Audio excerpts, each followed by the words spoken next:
สวัสดีครับเอฟซีสาวหน่อยเอฟซีลาวอิงพี่น้องเกิดยังขึ้นพี่น้องเกิดยังขึ้นมื้อนี้กับเอฟซีสาวหน่อยแล้วก็กับอีหล่าอุงอิงเฮาคือมันสุดแท้ครับพี่น้องครับโอ้ยผมเห็นแล้วผมเบิ่งแล้วผมจักสิว่าจังใดพี่น้องผมเว้าบ่ถึงอีหลีครับพี่น้องครับเพราะว่าหยังมันเป็นเรื่องที่เหลือเชื่อเกิดขึ้นแล้วครับพี่น้องเป็นเรื่องที่มหัศจรรย์อีหลีครับพี่น้องคือว่าง่ายๆเนี่ยเมื่อเช้านี่ผมก็เบิ่งคลิปของเสียนนท์เสี่ยววัดโจครับพี่น้องช่องเสียนนท์เสี่ยววัดโจนะครับพี่น้องว่าผมก็เบิ่งคลิปผมก็เห็นครับพี่น้อง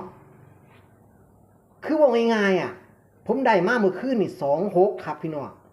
แต่งวดนี้มันมาจ๊ะเอกับอีหล่าอุ้งอิงบอกว่า72นี่แหละครับเรื่องโบนาเสือเลยเกิดขึ้นจนได้ครับพี่น้องสุดท้ายผมเลยตัดสินใจบ่ซื้อครับพี่น้องผมเลยตัดสินใจบ่ซื้อมันก็เลยกลายว่าหมดคำสิเว้าคือผมลงในเพจนะครับน้องเนาะหมดคำสิเว้าจักสิว่าจังไดพี่น้องติดตามอีหล่ามาตลอด3ปีฮู้เรื่องแบบนี้มาตลอดแต่สุดท้ายมันก็พลาดจนได้ครับพี่น้องเห็นบ่ครับพี่น้องงงบ่ก็คือเอาง่ายๆจุดแรกที่เฮาเห็นเนี่ยก็คือแม่หน่อยเนาะพี่น้องเนาะแม่หน่อยเนี่ยมีไอ้ตัวเลข3 4อยู่นะครับพี่น้องแล้วอีหล่ามาเบิ่งอีหล่าบอกว่า72พี่น้องสิว่าจังไดพี่น้องคิดว่าจังไดถามว่าผมกันมาตลอดครับพี่น้องซื้อมาตลอดแต่ผมมองง่ายๆก็คือดวงผมบ่ทันโอเคกับจังใดก็บ่ฮู้คือกันบ่ถือครับพี่น้องเคยซื้อถือกับอีหล่าอยู่2เทื่อครับพี่น้องนอกนั้นมาก็บ่ทันได้ถือเลยครับพี่น้องดนแล้วบ่ทันได้ถือแต่มื้อคืนนี่ที่ว่าที่มื้อเช้านี่ผมได้ไปเบิ่งผมก็เอะใจแล้วได้พี่น้องมันก็ว่า3 4แม่หน่อยเอามาเบิ่งคืออีหล่าบอกว่า72โอ้โหพี่น้องมันบ่น่าเชื่อครับพี่น้องอีหล่าย้ำแล้วย้ำอีกในคลิปนี้ครับพี่น้องเบิ่งนี่ครับในคลิปนี้ครับเบิ่งครับพี่น้องเบิ่งเอาเจ็ดได้นี่เจ็ดสอ เอา ง มันออกไปแล้ว ได้เท่ละนี่ละไปซื้อตัวนี้ละเอา พ่อชื่อเจ็ดสอง นะ เจ็ดสอง สองไม่แห้งเต็มเลยวะไปปัดดักแล้วไปเห็นดิ ว่าอันนี้กันเจ็ดนี่เดี๋ยวสามกับสี่เป็นเจ็ดแต่กันไม่มีเลข2 ตัวกับที่สอง นี่แหละครับมันเหลือเชื่อบ่ครับพี่น้องอีหล่าเว้าแบบเด็กบ้านๆคนนึงที่แบบเห็นแล้วแบบอึ้งคือทั้งที่เคยเห็นหลายเทื่ออยู่ว่าอีหล่าเฮ็ดแบบนี้เว้าแบบนี้มาอยู่เรื่อยเฮาก็เห็นอยู่เรื่อยแต่เฮาก็ยังเอะใจเฮาก็ยังบ่ทันที่ตามก็คือตามเวลาซื้อน่ะมันบ่ออกครับพี่น้องแต่งวดนี้มันออกเฮ็ดให้ FC แต่ละคนเนี่ย FC อีหล่าที่มีเงินหลายนะครับพี่น้องมีเงินแน่น่ะที่พอซื้อนั่นน่ะโอ้ยเหลือใจหลายครับพี่น้องผมไปเห็นคลิปนึงก็คือคลิปของพอไอ้ช่องของพอนนท์ล่ะครับพี่น้องเนาะที่ว่าถึง500คูณ500ครับพี่น้องเอาเก่ามาจากไส7กับ2เป็นเก่าครับพี่น้องเขาก็เลยเล่นเก่า72เต็มครับพี่น้องคนมันสิถูกอะครับพี่น้องดวงดีครับพี่น้องดวงดีอีหลียอมรับว่าสุดยอดก็มันดวงดี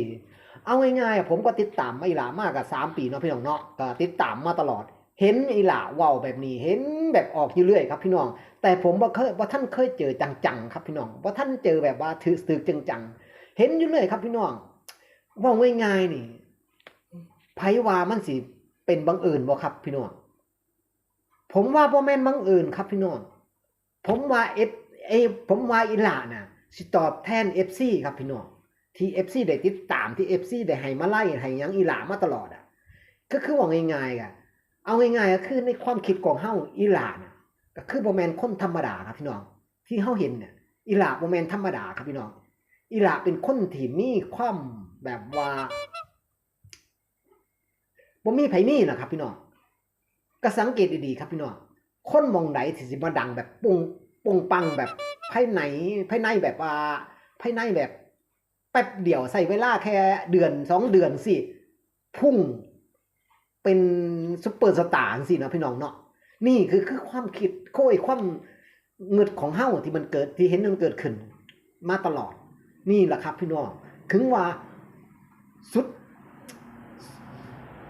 มันเป็นบุญของอีหล่าอีหลีครับพี่น้องบุญของอีหล่าที่มาให้แบบว่า FC ได้ติดตาม FC ได้เบิ่ง FC ได้แย่ง FC ได้ติดตามแบบจนถึงซุมื้อนี่3 ปีครับพี่น้องคือมันเหลือเสืออีหลีครับพี่น้องมันเหลือเสืออีหลีว่าบ่คิดว่ามันสิเกิดขึ้นขนาดนี้บ่คิดว่ามันสิ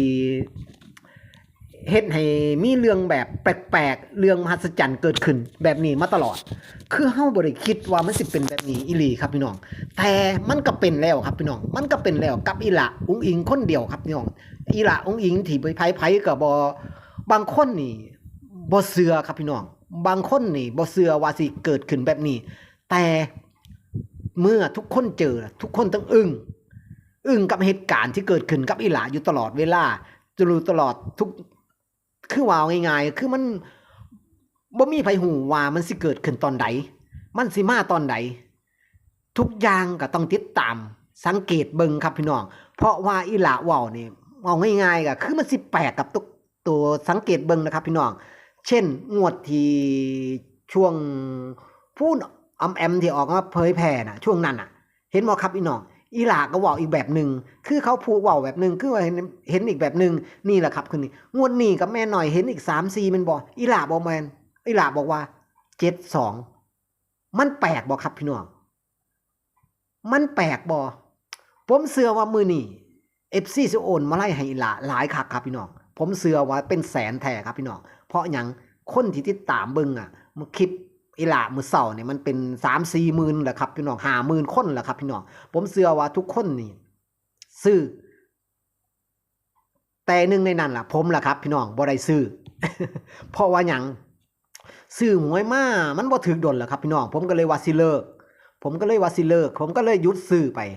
ก็เลยบ่คิดว่ามันสิมาออกงวดนี้เต็มๆครับพี่น้องว่าสิบ่คิดว่ามันสิออกงวดนี้เต็มๆหมดแบบหมดสภาพเลยผม บ่ได้ซื้อน้ำเขาครับพี่น้องหมดสภาพเลยโอ้โหดีว่าง่ายๆดีใจกับ FC ที่ถึกนำอีหล่าอุ๋งอิงนะครับพี่น้องเป็นเรื่องที่มหัศจรรย์เป็นเรื่องที่แปลกที่เกิดขึ้นกับอีหล่าอุ๋งอิงกับ FC ที่ติดตามก็ดีใจนำกับ FC ที่ได้